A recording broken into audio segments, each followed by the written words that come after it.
ದೇವರು ಪ್ರೀತಿಸುವ ಪ್ರೀತಿಯ ಬಿಗ್ ಜೆ ಟಿ ವಿ ಪ್ರಿಯ ವೀಕ್ಷಕರಿಗೆ ನಮ್ಮ ಕರ್ತನಾದ ಯೇಸು ಕ್ರಿಸ್ತನ ಹೆಸರಿನಲ್ಲಿ ನಿಮ್ಮನ್ನು ವಂದಿಸಿ ಸ್ವಾಗತ ಬಯಸುತ್ತಿದ್ದೇವೆ. ಬನ್ನಿರಿ, ಇಂದು ಯೋಬನ ಗ್ರಂಥವನ್ನು ಅಧ್ಯಯನ ಮಾಡಿಕೊಳ್ಳೋಣ. ಯೋಬನ ಗ್ರಂಥದಲ್ಲಿ ಬಹಳಷ್ಟು ಆತ್ಮಿಕತ್ವ ಮತ್ತು ಅದರಲ್ಲಿ ತತ್ವಜ್ಞಾನ, ಜ್ಞಾನ, ಅನೇಕ ಪ್ರಶ್ನೆಗಳಿಗೆ ಉತ್ತರ, ಸಂಭಾಷಣೆ ಮತ್ತು ಅನೇಕ ವಿಷಯಗಳು ಜೀವನದಲ್ಲಿ ಕಲಿತುಕೊಳ್ಳುವಂಥ ಆಧ್ಯಾತ್ಮಿಕವಾದ ವಿಷಯಗಳು, ವೇದಶಾಸ್ತ್ರ ಇದರಲ್ಲಿ ಅಡಕವಾಗಿದೆ. ಬಹಳಷ್ಟು ವಿಷಯಗಳು ಇದರಲ್ಲಿದೆ. ಆದ ಕಾರಣ ಇಂದು ನಾವು ಒಟ್ಟಾಗಿ ದೇವರ ವಾಕ್ಯವನ್ನು ಯೋಬನ ಗ್ರಂಥ 12ನೇ ಅಧ್ಯಾಯ, ದ ಬುಕ್ ಆಫ್ ಜೋಬ್ ಚಾಪ್ಟರ್ 12, ಅದರಿಂದ ಅಧ್ಯಯನ ಮಾಡಿಕೊಳ್ಳೋಣ. ಬನ್ನಿರಿ, ಅಲ್ಲಿ ಕೂಡ ನಾವು ನೋಡುವಾಗ ಇದುವರೆಗೆ ನಡೆದಂಥ ಘಟನೆ ಏನೆಂಬುದಾಗಿ ಸಂಕ್ಷಿಪ್ತವಾಗಿ ಹೇಳ್ತೇನೆ.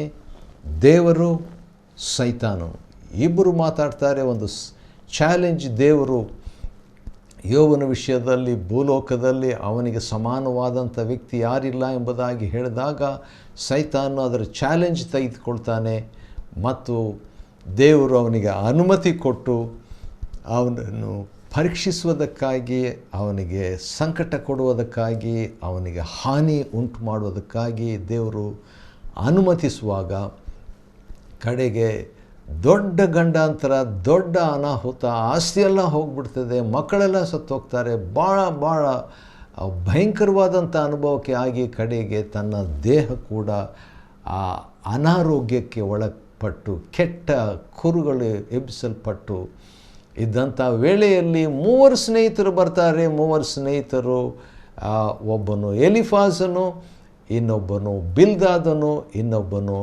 ಚೋಫರನು ಅಂತ ಹೇಳ್ಬಿಟ್ಟು 3 ಸ್ನೇಹಿತರು ಬಂದು 3 ಉದ್ದೇಶದಿಂದ ಬರ್ತಾರೆ. ಯೋಬನ ಜೊತೆಯಲ್ಲಿ ಇರಬೇಕು. ಒಂದು, ಯೋಬನಿಗೆ ಸಂತಾಪ ವ್ಯಕ್ತಪಡಿಸಬೇಕು. ಎರಡನೇದು, ಯೋಬನ ಆ ಒಂದು ಕಷ್ಟದಲ್ಲಿ ಅವನಿಗೆ ಸಂತೈಸುವಿಕೆಯನ್ನು ನೀಡಬೇಕಂತ ಹೇಳ್ಬಿಟ್ಟು 3 ಸ್ನೇಹಿತರು ಬಂದು ಯೋಬನ ಜೊತೆಯಲ್ಲಿ ಮಾತಾಡಿಕೊಂಡು ಇರಬೇಕಂತ ಬರ್ತಾರೆ. ಆದರೆ ಅವನ ಕಷ್ಟ ನೋಡಿಬಿಟ್ಟು ಅವರು ಮಾತನಾಡಲಾರದೆ 7 ದಿನಗಳು ಹಾಗೆ ಸುಮ್ಮನಿದ್ದು ಬಿಡ್ತಾರೆ. ಅದು ಹೇಗಿದ್ದರು ಭಾಳ ಕಷ್ಟ. ಯೋಬನು ಕೂಡ ಮಾತಾಡೋದಿಲ್ಲ, ಅವರು ಕೂಡ ಮಾತಾಡಲಿಲ್ಲ. ಗಟ್ಟಿಯಾಗಿ ಹತ್ಕೊಂಡು 7 ದಿವಸಗಳು ಹಾಗೆ ಇದ್ದು ಬಿಡ್ತಾರೆ. ಅದಾದಮೇಲೆ ಯೋಬನು 3ನೇ ಅಧ್ಯಾಯದಲ್ಲಿ ಬಾಯಿ ತೆಗೆದು ಮಾತಾಡ್ತಾನೆ. 47 ಸುಮಾರು ವಿಷಯಗಳನ್ನು ಮಾತಾಡ್ತಾನೆ, ನಕಾರಾತ್ಮಕವಾಗಿಯೇ ಮಾತಾಡ್ತಾನೆ. ಅದಾದ ನಂತರ ಆ ಒಂದು ಸ್ನೇಹಿತರ ತಂಡದ ನಾಯಕನಾಗಿರುವಂಥ ಎಲಿಫಾಜನು ಅವನು 4ನೇ ಅಧ್ಯಾಯ 5ನೇ ಅಧ್ಯಾಯದಲ್ಲಿ ಯೋಬನಿಗೆ ಮಾತಾಡಿದ ಮಾತಿಗೆ ಒಂದು ಆಲೋಚನೆಯಾಗಿ ಮಾತಾಡ್ತಾನೆ. ಅವನು ಮಾತಾಡಿದ ಮೇಲೆ ಬಿಲ್ದಾದನು ಮಾತಾಡ್ತಾನೆ. ಅವನು ಮಾತಾಡಿದ ಮೇಲೆ ಈಗ ಚೋಫರನು ಮಾತಾಡ್ತಾನೆ. ಚೋಫರನು ಒಬ್ಬೊಬ್ಬರು ಮಾತಾಡ್ತಾ ಇದ್ದಾಗ ಈಗ ಎಲಿಫಾಜನು ಮಾತಾಡಿದಾಗ ಯೋಬನು ಉತ್ತರ ಕೊಟ್ಟ. 2ನೇ ಸ್ನೇಹಿತನಾದಂಥ ಬಿಲ್ದಾದನು ಮಾತಾಡಿದಾಗ ಯೋಬನು ಅವನಿಗೆ ಉತ್ತರ ಕೊಟ್ಟ. ಈಗ 3ನೇ ಸ್ನೇಹಿತನಾಗಿರುವಂಥ ಚೋಫರ್ನು 2 ಸಾರಿ ಮಾತಾಡ್ತಾನೆ. 1ನೇ ಸ್ನೇಹಿತ 3 ಸಾರಿ ಮಾತಾಡುವಂಥ ಅವಕಾಶ, 2ನೇ ಸ್ನೇಹಿತನಾದಂಥ ಬಿಲ್ದಾದನು ಮಾತಾಡುವಂಥದ್ದು 3 ಸಾರಿ ಮಾತಾಡ್ತಾನೆ. ಆದರೆ ಈ ಚೋಫರ್ನು 2ನೇ ಸಾರಿ ಅಷ್ಟೇ, 2 ಸಾರಿ ಅಷ್ಟೇ ಮಾತಾಡ್ತಾನೆ. ಒಂದು ಸಾರಿ ಈಗಾಗಲೇ 11ನೇ ಅಧ್ಯಾಯದಲ್ಲಿ ಮಾತಾಡಿದ್ದಕ್ಕೆ ಯೋಬನು ಈಗ ಉತ್ತರ ಕೊಡೋದಕ್ಕೆ ಪ್ರಾರಂಭ ಮಾಡ್ತಾನೆ. 2-3 ಅಧ್ಯಾಯಗಳಲ್ಲಿ 12, 13, 14 3 ಅಧ್ಯಾಯಗಳಲ್ಲಿ ಚೋಫರ್ನಿಗೆ ಉತ್ತರ ಕೊಡ್ತಾನೆ. ಯಾಕಂದರೆ ಈ ಚೋಫರ್ನು ಸ್ವಲ್ಪ ಸ್ಟ್ರಾಂಗಾಗಿ ಮಾತಾಡಿರ್ತಾನೆ ರೀ ಯೋಬನಿಗೆ. ಯಾಕಂದರೆ ಹರಟೆ ಮಲ್ಲ, ಬಡಾಯಿ ಕೊಚ್ಚಿಕೊಳ್ಳುವಂಥ ಕುಚೋದ್ಯಗಾರ, ನಾಚಿಕೆ, ನನ್ನ ಬೋಧನೆ ನಿರ್ಮಲ, ದೇವರ ದೃಷ್ಟಿಯಲ್ಲಿ ನಾನು ಶುದ್ಧನು, ಈ ರೀತಿಯಾಗೆಲ್ಲ ಹೇಗೆ ಹೇಳ್ತಿ ಎಂಬುದಾಗಿ ಈ ಚೋಫರ್ನು ಭಾಳ ಟೆನ್ಷನ್ನಲ್ಲಿ ಮಾತಾಡಿಬಿಡ್ತಾನೆ. 3ನೇ ಸ್ಪೀಕರ್ ಆಗಿ, ಪ್ರೀಚರ್ ಆಗಿ ಈ ಚೋಫರ್ನು ಇದ್ದರೂ ಕೂಡ ಈ ಯೋಬನ ಹತ್ರ ಸ್ವಲ್ಪ ಸ್ಟ್ರಾಂಗ್ ಆಗಿ, ಬಲವಾಗಿ ಮಾತಾಡ್ತಾನೆ. ಮಾತಾಡಿದ ಮೇಲೆ ಈಗ ಅವನು ನಿಲ್ಲಿಸುವ ತನಕ ಕಾದಿರ್ತಾನೆ. ಯೋಬನು ನಿಲ್ಲಿಸಿದ ಮೇಲೆ ಯೋಬನೀಗ ಮಾತಾಡಲಿಕ್ಕೆ ಸ್ಟಾರ್ಟ್ ಮಾಡ್ತಾನೆ. ಒಂದೇ ಸಾರಿ 12, 13, 14 3 ಅಧ್ಯಾಯಗಳಲ್ಲಿ ಆತನು ಮಾತಾಡ್ತಾನೆ. ಈಗ 12ನೇ ಅಧ್ಯಾಯದಲ್ಲಿ ಯೋಬನು ಏನಂತ ತನ್ನ ಪ್ರತಿಪಾದನೆ, ಪ್ರತಿಯುತ್ತರ, ಪ್ರತಿಕ್ರಿಯೆ, ಪ್ರತಿ ಅಭಿಪ್ರಾಯ ಏನು ವ್ಯಕ್ತಪಡಿಸಿದ ನೋಡೋಣ ಬನ್ನಿರಿ. ಯೋಬನ ಗ್ರಂಥ 12ನೇ ಅಧ್ಯಾಯದ 1ನೇ ವಚನದಲ್ಲಿ, ಆಮೇಲೆ ಯೋಬನು, ಅಂದರೆ 11ನೇ ಅಧ್ಯಾಯದಲ್ಲಿ ಚೋಫರನು 3ನೇ ಸ್ನೇಹಿತನು ಮಾತಾಡಿದ ಮಾತಿಗೆ ಉತ್ತರ ಕೊಡ್ತಿದ್ದಾನೆ, ರೆಸ್ಪಾನ್ಸ್ ಮಾಡ್ತಿದ್ದಾನೆ. ಪ್ರತ್ಯುತ್ತರವಾಗಿ ಇಂತೆಂದನು, ಹೌದು ನೀವೇ ಮನುಷ್ಯರು. ಈಗ ಯೋಬನು ಏನು ಮಾಡ್ತಾನೆ, ಸ್ವಲ್ಪ ವ್ಯಂಗ್ಯತನವನ್ನು ಯೂಸ್ ಮಾಡ್ತಾನೆ ರೀ. ಸ್ವಲ್ಪ ದಯಮಾಡಿ ಹಾಗೆ ಹೀಗೆ ಅಂತೆಲ್ಲ ಮಾತಾಡಿ ನೋಡ್ದ. ಇವರು ಕೇಳುವಂಥ ವ್ಯಕ್ತಿಗಳಾಗಿ ಇಲ್ಲ. ಇವರು ಒಬ್ಬರ ಮೇಲೆ ಒಬ್ಬರು, ಒಬ್ಬರಾದ ಮೇಲೆ ಒಬ್ಬರು ಯೋಬನನ್ನು ಇವರು ಅಟ್ಯಾಕ್ ಮಾಡ್ತಾರೆ. ಥಿಯಾಲಜಿಯಿಂದ ಅಟ್ಯಾಕ್ ಮಾಡ್ತಾರೆ, ಸಂದೇಶದಿಂದ ಅಟ್ಯಾಕ್ ಮಾಡ್ತಾರೆ. ಕೆಲವು ಸಾರಿ ಪ್ರಸಂಗಿಗಳಲ್ಲಿ ಇರುವಂಥ ಬಹಳ ಬಹಳ ವಿಷಾದಕರವಾದಂಥ ಒಂದು ಸಂಗತಿ. ಆ ತಪ್ಪು ನಾನು ಕೂಡ ಮಾಡಿದ್ದೇನೆ. ಅದೇನಂತ ಹೇಳಿದರೆ, ಜನರನ್ನು ಸಂದೇಶದಿಂದ ಹೊಡೆಯೋದು ಅಥವಾ ಜನರನ್ನು ವಚನಗಳಿಂದ ಅಟ್ಯಾಕ್ ಮಾಡುವಂಥದ್ದು, ದಾಳಿ ಮಾಡುವಂಥದ್ದು. ಈ ವಿಷಯದಲ್ಲಿ ಒಂದು ಸಾಮ್ಯ ನಮ್ಮ ಕರ್ತನಾದ ಯೇಸು ಕ್ರಿಸ್ತನು ತಾನೇ ಹೇಳಿದಂಥ ಒಂದು ಸಾಮ್ಯ ನೆನಪಿಗೆ ಬರ್ತಾ ಇದೆ.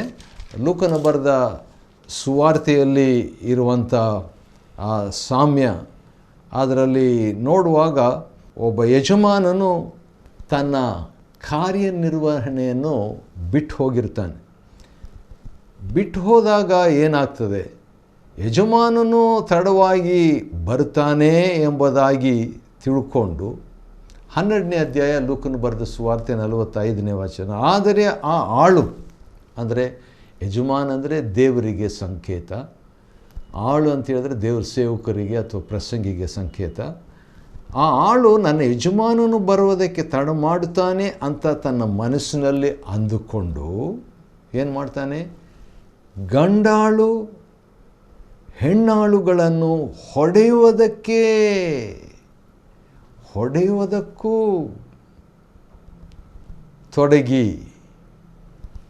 ತೊಡಗಿದರೆ ಏನಾಗ್ತದೆ, ಅವನು ನೆನೆಸದ ಗಳಿಗೆಯಲ್ಲಿ ಯಜಮಾನನು ಬಂದುಬಿಡ್ತಾನೆ. ಆದ ಕಾರಣ ನನ್ನ ಯಜಮಾನರು ಹೇಗೋ ಲೇಟಾಗಿ ಬರ್ತಿದ್ದಾನೆ ಅಂತ ಹೇಳ್ಬಿಟ್ಟು ಹೊಡಿತಾನೆ. ಈ ದಿವಸಗಳಲ್ಲಿ ಪ್ರಸಂಗಿಗಳಾದಂಥ ನಾವು ಪ್ರಸಂಗದಲ್ಲಿ, ವಾಕ್ಯದಲ್ಲಿ, ಹೇಳಿಕೆಗಳಲ್ಲಿ ಮನುಷ್ಯರನ್ನು ಹೊಡೆಯಬಹುದು. ಆದರೆ ಪ್ರೀತಿಯಿಂದ ತಿದ್ದುವಂಥದ್ದು ಖಂಡಿತವಾಗಿ ಅದು ಇರಲೇಬೇಕು. ಯಾಕಂದರೆ ಯೇಸು ಕರ್ತನು ಹೇಳಿದಂಥ ಮಾತಿನ ಪ್ರಕಾರವಾಗಿ ನಾವು ನೋಡೋದಾದರೆ ಆತನ ಮಾತು ಭಾಳ ಸ್ಟ್ರಾಂಗ್ ಆಗಿದ್ದು, ಎಷ್ಟು ಬಲವಾದ ರೀತಿಯಲ್ಲಿ ವಾಕ್ಯದಿಂದ ಮಾತುಗಳನ್ನು ಉಪಯೋಗಿಸ್ತಾನೆ. ಆದರೆ ಪ್ರೀತಿಯಿಂದ ಅದನ್ನು ಆತನು ಉಪಯೋಗಿಸಿದನು. ಆದರೆ ಪ್ರೀತಿ ಇಲ್ಲದೆ ಆ ರೀತಿಯಾಗಿ ಹೇಳುವಂಥದ್ದು ಸರಿಯಲ್ಲ ಎಂಬುದನ್ನು ನೆನಪಿನಲ್ಲಿಟ್ಟುಕೊಳ್ತಕ್ಕದ್ದು. ಇದೆಲ್ಲದಕ್ಕೂ ದೇವರಿಗೆ ಒಂದು ದಿವಸ ಲೆಕ್ಕ ಕೊಡಬೇಕು ಎಂಬ ವಿಷಯ ಇರುವಂಥದ್ರಿಂದ ನನಗೆ ಸಹಾಯಕರವಾದಂಥ ಒಂದು ಸಂಗತಿ ಏನಂತ ಹೇಳಿದರೆ, ಒಂದು ಸರಿ ದಾವೀದನು ತನ್ನ ಸೈನ್ಯಾಧಿಕಾರಿಗೆ ತನ್ನ ಮಗನಾದಂಥ ಅಬ್ಸಲೋಮನು ತನಗೆ ವಿರುದ್ಧವಾಗಿ ಬಂದಿದ್ದಾನೆ ಎಂಬುದನ್ನು ತಿಳ್ಕೊಂಡು ಈಗ ಅವನಿಗೆ ಹೆದರ್ಕೊಂಡು ಓಡ್ತಾ ಇರುವಂಥ ವೇಳೆಯಲ್ಲಿ ಈಗ 2 ಕಡೆ ಯುದ್ಧವಾಗ್ತದೆ. ಮಗನಾದಂಥ ಅಬ್ಸಲೋಮನು, ತಂದೆಯಾದಂಥ ದಾವೀದನು, ಇಬ್ಬರು ಗುಂಪುಗಳಿಗೆ ತಂಡಕ್ಕೆ ಯುದ್ಧವಾಗ್ತದೆ. ಆದರೆ ದಾವೀದನು ಮಗನ ಕಡೆಗೆ ಯುದ್ಧಕ್ಕೆ ಹೋಗುವಂಥವ್ರಿಗೆ ಏನಂತ ಹೇಳಿ ಕಳಿಸ್ತಾನಂದರೆ, ನನ್ನ ನಿಮಿತ್ತವಾಗಿ ಆ ಚಿಕ್ಕವನನ್ನು ಸ್ವಲ್ಪ ದಯೆಯಿಂದ ನೋಡಿಕೊಳ್ಳ್ರಿ ಅಂತ. ಅದು ಹೇಗೆ ವೈರಿಯನ್ನು ದಯೆಯಿಂದ ಯುದ್ಧ ಮಾಡೋದು? ಸರಿ, ಆ ವಾಕ್ಯದಿಂದ ದೇವರು ನನ್ನ ಹತ್ರ ವ್ಯವಹರಿಸಿದ್ದು ಏನಂತ ಹೇಳಿದ್ರೆ, ನಾನು ಕೂಡ ದೇವ್ರ ವಾಕ್ಯವನ್ನು ಯೂಸ್ ಮಾಡುವಾಗ ಯಾರನ್ನು ಕೂಡ ಹೊಡಿಬಾರ್ದು, ದ್ವೇಷದಿಂದ ಅಥವಾ ಗರ್ವದಿಂದ ಅಥವಾ ನೋಯಿಸುವಂಥ ಉದ್ದೇಶದಿಂದ, ಆದರೆ ಪ್ರೀತಿಪೂರ್ವಕವಾಗಿ ಅದನ್ನು ಮಾಡ್ತಕ್ಕದ್ದು. ಸರಿ, ನೀವೇ ಮನುಷ್ಯರು. ಯೋಬ 12:2. ಈಗ ಯೋಬನು ಸ್ವಲ್ಪ ವ್ಯಂಗ್ಯವಾಗಿ ಮಾತಾಡ್ತಿದ್ದಾನೆ. ಜ್ಞಾನವು ನಿಮ್ಮೊಡನೆ ಸಾಯುವುದು, ಅಂದರೆ ನೀವು ಸತ್ತ ತಕ್ಷಣ ಜ್ಞಾನವೂ ಹೋಗಿಬಿಡ್ತದೆ, ಯಾಕಂದರೆ ನೀವೇ ಜ್ಞಾನವಂತರು ಲೋಕದಲ್ಲಿ. ನಿಮ್ಮ ಹಾಗೆ ನನಗೂ ಬುದ್ಧಿಯುಂಟು. ಮೂವರು ಸ್ನೇಹಿತರ ಹತ್ರ ಹೇಳ್ತಿದ್ದಾನೆ. ಯಾಕಂದರೆ ಈ ಚೋಫರ್ನು ಮಾತಾಡೋಕೆ ಸ್ವಲ್ಪ ಸ್ಟ್ರಾಂಗ್ ಆಗಿತ್ತು. ಆದ ಕಾರಣ ಚೋಫರ್ನಿಗೂ ಪ್ಲಸ್ ಎಲಿಫಾಜನು ಮತ್ತು ಬಿಲ್ದಾದನು ಅವರಿಬ್ಬರಿಗೂ ಸೇರಿ ಮೂವರಿಗೂ ಯೋಬನು ಮಾತಾಡ್ತಾ ಇರುವಾಗ, ನಿಮಗಿಂತ ನಾನು ಕಡೆಯಲ್ಲ, ನಾನೇನು ಕಡಿಮೆ ಅಲ್ಲ. ಪೌಲನು ಕೂಡ ಇದೇ ಮಾತನ್ನು 1 ಕೊರಿಂಥ 15ನೇ ಅಧ್ಯಾಯದಲ್ಲಿ, ನಾನು ಅಪೊಸ್ತಲರು ಎಲ್ಲರಿಗಿಂತಲೂ ಹೆಚ್ಚಾಗಿ ಪ್ರಯಾಸ ಪಟ್ಟಿದ್ದೇನೆ ಅಂತ ಹೇಳ್ತಾನೆ. ಅದನ್ನು ಗರ್ವದಿಂದಾದರೂ ಹೇಳ್ಕೊಬೋದು, ತಾಳ್ಮೆಯಿಂದಾದರೂ ಹೇಳ್ಕೊಬೋದು. ಖಂಡಿತವಾಗಿ ಅಪೊಸ್ತಲನು ತಾಳ್ಮೆಯಿಂದ ಹೇಳಿದನು. ಅದೇ ರೀತಿಯಾಗಿ ಇಲ್ಲಿ ಯೋಬನು ಕೂಡ ತಾಳ್ಮೆಯಿಂದ, ಗರ್ವವಿಲ್ಲದೆ ಹೇಳಿದಾಗ ದೇವರು ಅದನ್ನು ನೋಡಿ ತಿಳ್ಕೊಂಡು ಅದನ್ನು ಅಂಗೀಕಾರ ಮಾಡಿ ಸರ್ಟಿಫಿಕೇಟ್ ಕೂಡ ಯೋಬ 42:7 ಯೋಬನಿಗೆ, ನನ್ನ ದಾಸನಾದ ಯೋಬನು ಸರಿಯಾಗಿ ಮಾತಾಡಿದ್ದನು ನನ್ನ ಬಗ್ಗೆ, ಆದರೆ ನೀವೇ ಸರಿಯಾಗಿ ಮಾತಾಡಿಲ್ಲ ಅಂತ ಮೂವರು ಸ್ನೇಹಿತರ ಮೇಲೆ ದೇವರು ಕೋಪಗೊಳ್ಳುವಂಥದ್ದನ್ನು ನಾವು ನೋಡ್ತೇವೆ. ಅದಕ್ಕೆ ಬಂದಾಗ ಸರಿ. ಆಮೇಲೆ 4ನೇ ವಚನ, ಯೋಬನ ಗ್ರಂಥ 12:4 ನಾವು ನೋಡುವಾಗ, ನಾನು ಗೆಳೆಯನ ಗೇಲಿಗೆ ಗುರಿಯಾಗಿದ್ದೇನೆ ಅಂತ ಹೇಳ್ಬಿಟ್ಟು ದೇವರನ್ನು ಪ್ರಾರ್ಥಿಸಿದೇನಲ್ಲ. ಯೋಬನ ಗ್ರಂಥದಲ್ಲಿ ಈ ಡಿಸ್ಕಷನ್ ನಡೀತಾ ಇರುವಾಗ, ಸಂಭಾಷಣೆ ನಡೀತಾ ಇರುವಾಗ ನಾನು ಕಲಿತಾ ಇರುವಂಥ ಒಂದು ಸಂಗತಿ ಏನಂತ ಹೇಳಿದರೆ, ಒಬ್ಬ ವ್ಯಕ್ತಿ ಮಾತಾಡ್ತಾನೆ, ಯೋಬನು ಉತ್ತರ ಕೊಡ್ತಾನೆ. ಇನ್ನೊಬ್ಬ ಸ್ನೇಹಿತನು ಮಾತಾಡ್ತಾನೆ, ಯೋಬ ಉತ್ತರ ಕೊಡ್ತಾನೆ. ಇನ್ನೊಬ್ಬ 3ನೇ ಸ್ನೇಹಿತನು ಮಾತಾಡ್ತಾನೆ, ಯೋಬ ಉತ್ತರ ಕೊಡ್ತಾನೆ.